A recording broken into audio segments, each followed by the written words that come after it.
មេក្តៅតិច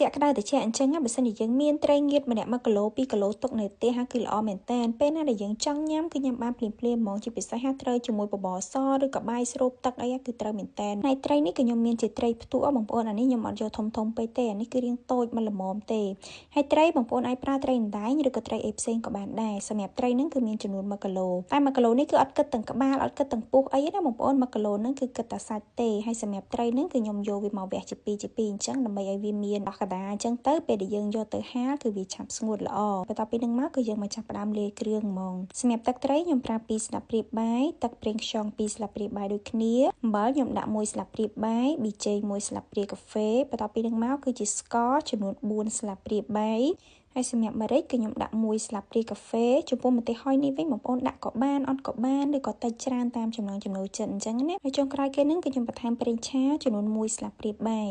សម្រាប់អាម្សៅនេះគឺម្សៅម្ទេសកូរ៉េបងប្អូនអានឹងដាក់ក៏បានអត់ក៏បានដែរយើងគ្រាន់តែដាក់យកពណ៌យកក្លិនរបស់វាទេ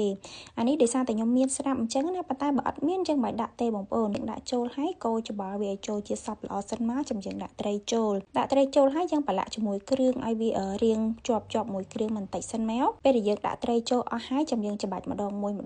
បងប្អូនសម្រាប់ត្រីគឺយើងអាចគ្រាន់តែច្បល់ដូចយើងប្រឡាក់សាច់ជ្រូកទេបើសាច់ជ្រូកសាច់គោអីចឹងទៅច្បល់ចូលឡើងគឺវាចូលជាតិហើយប៉ុន្តែត្រីតតែច្របាច់បងប្អូនច្របាច់ឲ្យបានគ្រប់ត្រីខ្ញុំច្របាច់2ដងច្របាច់ម្ដងហើយយើងច្របាច់សាឡើងវិញម្ដងទៀតមកព្រោះអីត្រីតែមិនស្រួលទេគឺស្អុយមកបងប្អូនបន្ទាប់ពីយើងប្រឡាក់វាចូលជាតិហើយគឺខ្ញុំផ្អាប់ទុកសិនអានេះខ្ញុំដាក់ក្នុងកតូហើយទុកក្នុងទូទឹកកកមួយយប់អានេះដោយសារតែខ្ញុំធ្វើពីល្ងាចហើយខ្ញុំទុកមួយយប់ព្រឹកស្អែកបានខ្ញុំយកទៅហាលប៉ុន្តែបើសិនជាបងប្អូនអ្នកដែលប្រឡាក់ពេលព្រឹកអញ្ចឹងទៅអាចថាយើងទុកខ្ទង់2ម៉ោងឲ្យវាចូលជាតិសិនទៅយើងអាចយកទៅហាលបានហើយត្រីងៀតនឹងប្រឡាក់គឺត្រូវតែផ្អាប់ទុកបងប្អូនយើងអត់ប្រឡាក់ភ្លាមយកទៅហាលភ្លាមទេបើសិនជាយើងមានពេលតិចអាចថាទុក1ម៉ោង2ម៉ោងអីតាមនឹងទៅអានេះបន្ទាប់ពីខ្ញុំយកចេញពីទូទឹកកកគឺយើងយកវាមករៀបដាក់ហាលហើយសម្រាប់សាច់ត្រីវិញបងប្អូនគឺអត់ទន់ទេសាច់ត្រីគឺរឹងល្អមែនតើសម្រាប់ត្រីងៀតឬក៏ត្រីប្រឡាក់បើសិនជាសាច់ត្រីរាងទន់យើងស្ទាបទៅរាងផុង